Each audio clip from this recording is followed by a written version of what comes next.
First off, I want to say I'm really thrilled to be here, to have been asked to do this, because this is a topic I really love to talk about, because I think it's so important. And before I get going, I just wanted to say that 98% of the birds that I show, you'll see pictures of, are local birds. I hope that inspires you, that you'd like to see some of them. And I wanted to tell you that it is very possible to attract birds to your yard and to create a bird haven. I own about an acre of land just outside of Lacey, and we've had 56 different species that I've sighted in our yard. So yes, you can get more than sparrows. So anyway, the flow of the talk is that first off, I want to spend some time convincing you that it's important to attract birds to your yard. So that's how I'm going to start. And then I'm going to be very, very practical and give you lots of very specific advice on how to do it. And I know that since you're all gardeners, that what you really most want to hear about is, well, what plants should I plant? And so I don't want you to think that I'm not going to talk about that, but I've saved the best for last for you guys. So that's going to be the end of the talk. What plants should I be planting to do this? So anyway, that's the flow of the talk. And with that, I will get going. Oh, let's see. It always takes a minute to get this right. Come on, there we go. All right. First off, nearly 2/3 of our birds are at risk of extinction this century, actually by 2080. And that doesn't have to happen. And that's not just a prediction in the future. I mean, because you may say, well, maybe they're wrong about that. And maybe we're off a little bit. But we already have 1/3 fewer birds in the United States in terms of the individuals, not the number of species, than there were in the 1970s. So in 50 years, we've already lost billions and billions of birds. Birds are in trouble. There's just no way around that fact. And there are lots of causes of that. Some of it has to do with climate change. Some of it has to do with habitat loss. Every time you fill in a wetland. Some of it has to do with the fact that because of pesticides and habitat loss, there are fewer insects now than there used to be. And let me say, I'll say this later, but let me say it now. Most land birds eat insects, at least in the spring. Even if they come to your seed feeders, they're also eating insects. And so if insects aren't around, they just don't do as well. Less relevant to yard birds, but important overall, is there's been a decline in the number of forage fish, which birds either eat directly or they eat fish that eat forage fish, and those then decline. And lastly, cats, and I'm going to come back to cats. Cats kill billions of birds every year. And I say that as a cat owner. Just because it's so topical, I just wanted to just in 1 second run through why climate change matters for birds, because that's a topic so near and dear to my heart. First thing is it messes up the timing of their migration. Normally what birds do is they time their migration to arrive at their breeding grounds when insect populations are at their peak. They're off time now, so there's less food for them. In general, the plants and insects they need are scarcer or even gone. Habitat keeps changing. So for example, wetlands become more brackish with sea level rise, and that changes the plants that are there. You can relate to this because of last summer droughts and heat stress, we lost tens of thousands of birds in this region last summer during the big heat wave. Increased number of forest fires destroys habitat, of course. The oceans are more acidic, so there are fewer shellfish and again, forage fish for birds to eat. And there are increasing numbers of invasive plants and insects that like how the climate is changing. But our local birds are adapted to eat local plants and insects. So that's why birds are in trouble. Now, why should you care? Why do birds matter? The simple answer is that plants and other animals need them. Plants need them because birds are important pollinators. There are over 7,000 species of plants around the world that are pollinated either exclusively or mostly by birds, including some plants that are very important to people like bananas and nutmeg and mangoes. This is not so important locally. We really only use hummingbirds for a lot of a lot of pollination here, but some of our most beloved plants like flowering currants and honeysuckle and Sitka columbine and salmonberry and huckleberry are all pollinated by birds. So Pacific bleeding heart, I mean, there's just so many of them. So we need them to pollinate. More important in this area, we need them to disperse seeds. 85% of our native wetland plants rely on birds to disperse seeds. And birds are the best seed dispersers that there are because they're so mobile. So if a cedar waxwing eats a berry and then poops out the seeds, it might be 80 miles away by the time it does that. There's no other animal that can travel that far.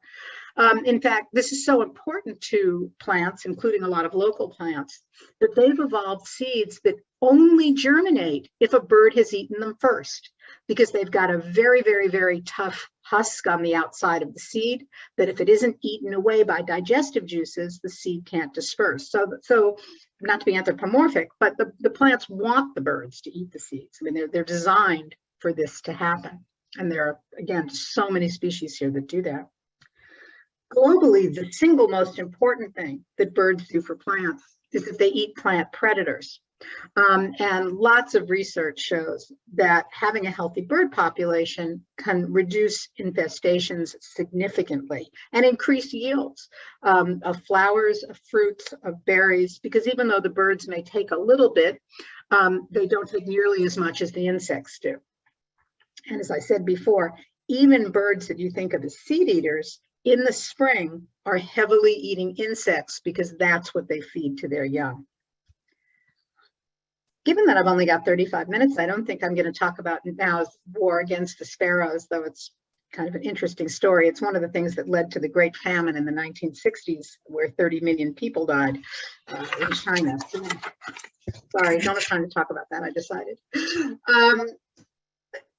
They not only help plants, but birds also help animals because they and their eggs are food for other animals. We need them for that reason. And then last but not least, birds are just beautiful. Yes, that's a northern flicker. That's a bird that you can very readily attract to your yard. And that's quite a sight first thing in the morning. Okay. And we live in a very birdy area. Now, nobody gets everything. What birds you can get in your yard depend upon what plants you have planted, whether or not you have snags. If you don't know that word, a snag is a dead tree that's still standing there. What kind of food is available, either artificially because you feed them or because of your plantings? Is there water nearby? And in general, what's the nearby habitat? If you're in the middle of farm country and you're surrounded by fields, you're going to get different birds than if you back onto the woods. So nobody gets everything, but there's plenty to go around. Well, with that as an introduction, let me talk about how to make your yard a bird haven. And also a person haven, because it's not certainly mutually exclusive. The things that birds like are also make them attractive to people, I think. But there are 6 fundamental strategies, and we'll talk about each. 3 of them involve protecting birds from things that hurt them, so predators and window strikes and toxins. And then you need to provide them with 3 things. You need to provide them with food and with water and with shelter. So we're going to take these one by one and talk about all of them. But even before I do that, like, you know, if there's 1 or 2 things you remember, one I hope you remember is that birds are in trouble and need our help. The second one is this, that those are the 6 things I just listed that you need to do to make your yard bird and wildlife friendly. But there's a single intervention that does 4 of the 6. And so my second real take-home point is please plant native plants. Native plants are just the thing to help wildlife. And that's because they provide food and shelter. You don't tend to need to use pesticides, and herbicides when you plant a lot of native plants. They provide shelter from predators. So they're taking care of 4 of those 6 needs. And so this is great. This is just a picture of a monarch on a native milkweed. There's so many beautiful plants. and so many very showy plants and so many plants that are so colorful, and that's sometimes what people want. But if part of your garden can be turned into a native plant island, it will help not just birds, but butterflies and bees, which are also very much in trouble. And if you don't go in and do much to your yard, which I know isn't you guys, you're gardeners, many developers prefer non-natives, specifically because non-natives don't support our insect population. So there's less of an insect problem, which a lot of, casual gardeners or non-gardeners, really, really value. But again, it goes up the food chain and it hurts other organisms. Okay, the other thing native plants do is, I said, they entice the insects that our birds need to feed their young. They reduce the need to water, and they reduce the need to mow if we're talking about a lawn replacement. Okay, so anyway, let's go through those 6 things that you need to do. And I'm going to start with the things you need to help birds avoid. So we need to help them avoid predators. And I've got a picture of a cat there because, as I said before, one of the main reasons that birds are in trouble, number 5, are cats. There are about 87 million cats in the United States, and estimates are that between 50 and 80% of them hunt and get birds and mammals outdoors. And we know that there are 33 species of birds, at least, because we know of 33 species of birds that have been driven to extinction by cats. And if that seems like, well, how can you know that? Let me give you an example. I used to live in New Zealand, which is another long story, but a wonderful place to live. But there was a species of bird in New Zealand called the Chatham Island wren. It wasn't really a wren, but that's what they called it, the Chatham Island wren. And it had a very, very small range. It was restricted to one island off the coast of New Zealand. It was always a very rare bird. And there was a lighthouse on this island. And they got a new lighthouse keeper who came to live there, and he brought his pregnant cat. 3 years later, there were no more Chatham Island wrens in the world. I mean, that's the kind of example that lets us know that there are at least 33 species that cats have driven to extinction. The average cat who goes outside kills numerous, not just one. I mean, sometimes people say, oh, once every 3 years, my cat brings me back a bird. So it's not a big deal. But the average domestic cat that goes outdoors takes 9 birds a year. And we've got 87 million cats in the United States. Declawing doesn't change anything. Declawed cats can get birds. Some people, the old trick of putting a bell on their collar does nothing. Birds aren't scared by hearing bells. So they can hear the bell and it doesn't mean anything to them. So bells don't work. Anyway, estimates are, this is from the Smithsonian, that between 1.5 and 4 billion birds a year are killed by cats in the United States. And they take even more mammals, though most of us don't care so much if they take mice or they take voles, but still 15 billion mammals. Now, a lot of this is by feral rather than owned cats, but even so. The birds that are most vulnerable are those that are ground nesters. There are a fair number of those around here. Those that are ground feeding, we have huge numbers of birds that feed on the ground here, and young birds who are just clumsier and not as savvy as their parents. So keeping your cat indoors is the first thing you need to do, or should think about doing, if you want to attract birds to your yard safely. So again, keeping them indoors. Some people say that they can't keep their cat indoors, and we can talk about that, but especially if you get a new kitten who's not used to going outside, they'll contentedly stay indoors. It's harder once a cat goes outdoors, sometimes they're now not happy. But I can tell you that vets would tell you that it is better for your cat if you keep them indoors. Probabilistically, they'll live quite a bit longer than cats that go outside because of cars, because of dogs, because of coyotes, because of getting into bad food, things like that. Now, if the problem isn't your cat, but a neighbor's cat, then you can use repellents to keep them out of your yard. But anyway, if you've got a cat who loves to be outdoors, I have a few suggestions for you. As I said, I'm a cat owner. I love cats. Not pushing this brand at all, but there are some cats, not all, but some cats can be trained and like to walk on a leash. My son's cat goes on walks with him on a leash, so gets to go outside but can't catch any birds. My cat won't go on a leash at all. So what I did, these are not my cats, but that's the yurt I have, is I bought her a tent. And again, there are many brands of these, but it's just a mesh tent that I put out in the yard.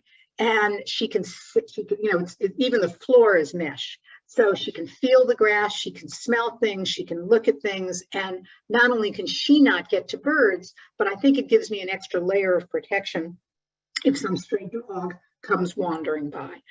So I think it's good for her that way. And again, there are repellents, again, not pushing this brand. There are lots of brands of these that if you spray them in your garden, the odor is unpleasant to cats and tends to keep them away. They don't work perfectly, but they do, some of them work really pretty well. The brand that I use, to my smell, like when I smell, it smells kind of like green apples. I mean, it's not unpleasant. It's not the prettiest smell in the world, but it's not completely unpleasant by any means. So that's another thing you can think about doing. Another thing you can do is spay your cat or get it neutered, because even if you find a home for the kittens your cat has, there are lots of unwanted cats out there. So it's another cat who may not get adopted. But this is the power of exponential growth. As it says, 2 unalterated breeding cats can have 2 litters a year with an average survival rate of just shy of 3 kittens per litter. What you end up with is over 80 million cats in 10 years from 2. Like I said, exponential growth is just staggering. So please, please, please spay your cat or neuter your cat. Now, in terms of birds, if there are cats around, even though I personally think they're very, very attractive, it's important not to put bird food or water for the birds on the ground. Because when they're busy drinking or eating, they're more vulnerable to cats than they would be otherwise. And cats are really pretty good at reaching even pretty high. So I would make sure that if I did have a bird bath, which I do, that they would be at least 3 feet tall, not 18 inches. So anyway, just some thoughts about, please think about cats, the effect cats have, and don't attract birds to your yard just to have them eaten by a cat. That's not helping anything. The second thing you want to do is to prevent window strikes. And window strikes seem to me to come in clusters. I talk to lots of people who say, I never have that problem. And then I talk to people who this happens all the time. So I'm going to talk about this, assuming that at least some of you have the problem all the time. Window strikes are very significant killers of birds. Estimates vary between 100 million and 1 billion birds a year in the United States die because they hit a window. And sometimes homeowners don't worry about this because they say to themselves, well, it's those big glass towers, those big glass office buildings that are getting hit by birds. But in fact, most birds that die because they've hit a home, not an apartment building or an office building. And sometimes it doesn't kill them directly. Sometimes what happens is they hit the window and then they break a wing, or they're stunned, and then they get taken by another predator. Or by a predator. So home window strikes do count, so you want to try to minimize how much it happens. Now, there are 2 very different reasons why birds hit windows, okay?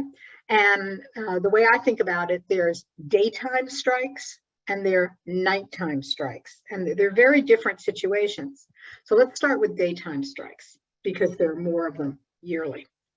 A bunch of reasons for daytime strikes. Probably the most common one is that in the right light, windows reflect vegetation. And so if you're a bird flying by, I mean, you think you can land in that palm tree, so you fly into the window and stun yourself or break your neck.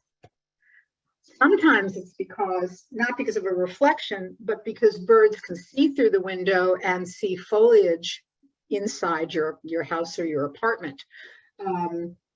Obviously, if this happens a lot, there are things you can do to mitigate the problem. But see, I mean, I love having indoor plants, but you need, if you get a lot of strikes, you need to think about, how do I mitigate this problem? So anyway, we've got daytime strikes, and daytime strikes tend to be resident local birds.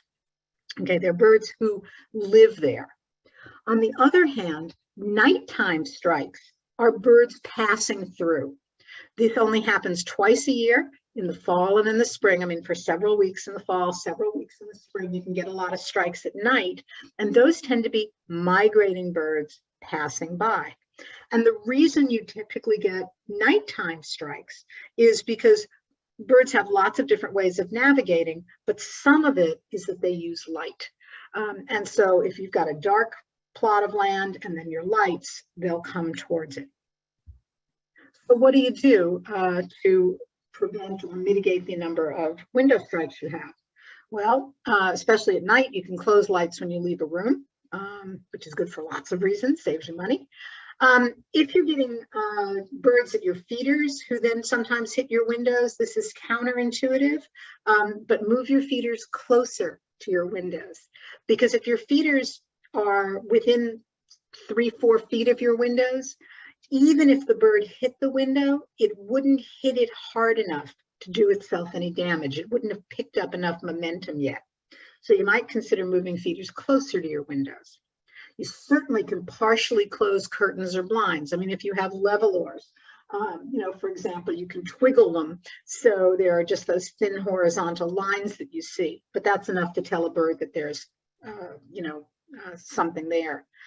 You can consider switching to houseplants that don't need to be directly in the window, that tolerate less light. Instead of having outdoor lights on all the time, use motion detectors so that you're not constantly beaming light at night, and point any outside lights downward rather than upwards. That gives you more light, doesn't waste light, and doesn't attract birds nearly as much.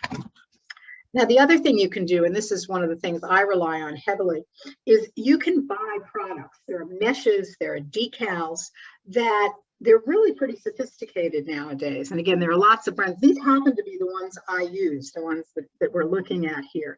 But the best ones like these are painted with an ultraviolet reflecting paint. So the image on the left is what you would see. I can't say it's totally invisible, but it's not much. I mean, it's a little grayer than the rest of the window, whereas what birds see is a bright object, and they will avoid the window that those are on. Now, the bad news is you can't just put one decal up on an average sized window. They have to be every couple of feet, every 2 to 3 feet. So you may need several of them per window, but that's a really good thing to do. The third thing I said that you needed to help birds avoid is you need to help them avoid being poisoned. Not as important as the ones we've talked about before, but about 70 million birds a year are killed because they eat poisons. And those poisons are primarily pesticides and herbicides.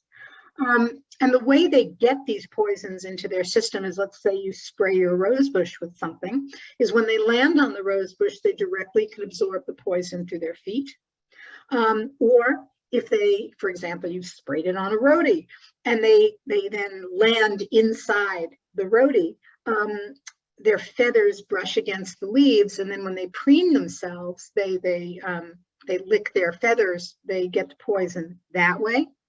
They get the poison because if you've sprayed your rose bushes, it may get into the food and their food and water. Either overspray, especially if there's a wind, or just dripping down, whatever. And lastly, it's bad for them because if you're putting out a pesticide, you're doing it to kill bugs. And again, birds need bugs to eat. So there's a balance between your need to protect your plants that way and birds' needs. So what do we do about this? And there is no one right answer, but One thing I would, well, what I'm showing here is mostly it's pesticides and herbicides. It's also to a certain degree fungicides, rat poison. I mean, anything that kills animals or bugs can most likely be bad for birds. What do?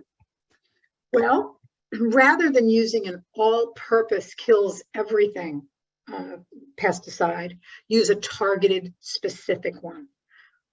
You're going to not then kill beneficial insects, and you're going to leave some insects that aren't bothering you or helping you, like bees, for the birds to eat. You can plant plants that either repel insects or attract predatory insects, and there are lots of them. And lots of them are native plants around here. I mean, alders and dogwoods and hawthorns and elderberries. Or there's some that aren't native that do and are smaller, like marigolds and parsley and dill and rosemary. If you plant them around your plants, the scent tends to keep insects away. My favorite way of getting rid of weeds, this isn't for insects now we're weeds, and I get this from having lived in New Zealand. I don't know if any of you have ever lived in New Zealand or been to New Zealand, but people there are very persnickety as a whole about their gardens. Their gardens are just, there is not a leaf out of place. People are out there every single day. If one leaf falls, they go out, they pick it up. But they don't use herbicides. And what they do instead is they use tea kettles worth of full with boiling water. And if you spill boiling water on a weed, it will die. And you can also get steam blowers that do the same thing. So that's a very non-toxic way of killing weeds that you don't want. And again, attract birds. Birds will take care of much of your insect problem. So anyway, just a quick view of things you need to help birds avoid. Now, how about the things that they need? Well, let's start with shelter, okay? Birds need shelter, and there are lots of ways of providing shelter. I'm going to start with birdhouses because it's a particular pet peeve of mine. A lot of people put up birdhouses, and what they do is they go out and they find the prettiest birdhouse they can. If you're doing it for art, that's wonderful. I would stuff the entry hole so that birds don't go in there, because a bad birdhouse will kill the birds in it. And most of the birdhouses that one buys, if you don't know what you're doing, because they're designed to be pretty, not to be good for birds, in fact, are bad for birds. There are a lot of characteristics that go into making something the right birdhouse. And it's not one size fits all. Every bird has its own needs. But in particular, we want to get a birdhouse that's the right fit. And that means the right number of square inches of floor, the right height. But in particular, what it means is you want the smallest entry hole possible for that bird. And there are many sites, many websites you can go to that will give you this information. You know, just type in bluebird house dimensions and it will tell you. And I'll show you a picture here to illustrate this, but birds are very vulnerable. Their eggs are vulnerable. They're vulnerable when they're on their nest, brooding birds, brooding their eggs. And what you want is to keep as many predators out as possible. And so you want a very small entry hole.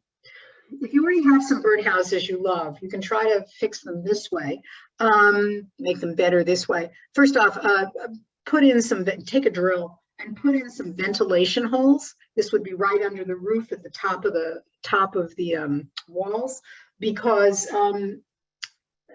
it gets very hot in there in the summer. Oh, and only put them up in the shade. Never, never, never put them in the sun, because it gets very hot and stuffy in there. So ventilation holes help. Similarly, poke a few holes in the floor, because the birds are pooping in there. When the eggs open, when the babies hatch, there's a lot of liquid that breeds bacteria if it just sits in there, and the birds get sick. So a few drainage holes in the floor are a good thing. The best birdhouses have an entry tunnel, and absolutely don't put a perch on. This is all the same reason it's an anti-predator thing. All you do when you have a perch, and most people when they think of birdhouses think they are supposed to have a little perch under the opening, is make it easier for predators to get in. So cut off your perch if you have one. The birds don't need them. an entry tunnel is a good thing, and you can add this to a birdhouse, just a dowel that's, just a tube, again, that's very narrow so the bird can fit through, but a predator can't. Smooth your entryway with sandpaper so that the birds don't snag their feathers. If you're buying a new one, get a wood one. It breathes, it doesn't get as hot, things like that. You don't want paint on the interior, it'll poison them. For cleaning's sake, it's good to clean them at the end of every season to get all the gunk out of there. A hinged roof helps. And again, well positioned. Well positioned means different things for different birds. Always means in the shade. But some birds like to be at very specific heights above the ground. They'll only attract a bird if they're in the right height. Some like to be facing a certain direction, like into the wind or not into the wind. So again, lots and lots of sites about that will tell you. There's my picture of a predator in a birdhouse. I'm going to always take more time than I think I'm going to take, so I'm going to hustle a little bit so I can get to plants. Another way to provide shelter is to leave snags up. I've got 3 snags in my yard. Snags are wonderful. Insects love them. They attract insects, so the birds have food. They're easy to build nests in. They're widely used. Lots of birds will share the same one. So if you've got a snag, don't just chop it down. What you need to do is need to cut off the top as high up as you need so it can't hit anything when it falls, or if it were to fall, trim its biggest branches, but consider leaving it standing. Now, I know you love your yards and you want your yards to be beautiful, but if you've got a back corner of your yard, consider making a brush pile. And this is particularly important if you don't have bushes, because they really can take the place of bushes, but they provide shelter, they provide food because they attract insects, they tend to collect water, and I could just list 50 birds that use brush piles. So an unused corner of the backyard, build a brush pile. And the same for leaf litter. When you rake your leaves in the fall, in an unseen corner of your yard, just leave a pile of leaves. Very, very good for lots of different birds, like yellowthroats and towhee and quail. They collect rain, they collect dew, they collect insects, and birds use them to cache food. So leaf piles. Even better, in my opinion, is plant bushes, especially open-limbed loose bushes. That's a nice live way of giving birds shelter. Like our native rhodies are perfect for that. Second thing you need to give them is water. And I think people really underestimate how much this works. If I were to do one thing to a yard to attract birds, the very first thing I would do would not be to put out food. It would be to provide birds with water. We have long, dry summers here, and birds need to bathe and drink year round. Another thing is that they feed their young. They need to give their young water. And birds make up to 200 trips a day to the nearest water source to feed their hatchlings. You'd much rather go 30 feet from a bird bath to your nest than to have to fly 2 miles. So if you want to attract birds, put in a bird bath. I think I don't have time to talk about what makes a good bird bath, but again, you can get on the web. You basically want it rough, you want it shallow, and you want to be sure to clean it every week or 2. Now, the last but not least is provide them with food. And wow, I mean, the food birds need are insects, they need seeds, they need nuts, they need berries, they need fruit, they need nectar. So you've got all sorts of choices when it comes to giving birds food. My favorite way is to plant natives. And in order to plant, well, and again, this is easy to do. I have over 110 native species of plants in my yard, in my property. Some of them were there, some of them I planted. There's a lot of choice. But you want to make room for your natives. You want to get rid of invasives. You want to reduce the size of your lawn. And speaking of that, this is my front lawn. And if you look, you can see that I don't have grass. Instead, what I have is clover. And this is a kind of micro clover. It's wonderful because it produces hundreds and hundreds and hundreds of white clover flowers that the bees like. It only grows to about 3 inches tall. I never have to mow it. It stays green all winter. It doesn't require a lot of water at all. I very rarely water it, except in that big drought. So consider going to clover. When you're trying to attract birds to your yard and think about new plantings, remember that different birds live at different heights. So you want to provide a shrub layer, you want some low trees, and you want some tall trees, and you will get a lot more variety of birds if you do that. Again, you want variety, you want space, forget hedges, go for hedgerows. And you want plants that are going to thrive at different times of the year. Birds need to eat all year.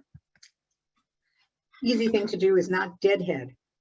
And I promised 35 minutes, so I better skip this, but there are tons of websites on it. Provide feeders. Less important than native plants for sure, more important in the winter than in the summer.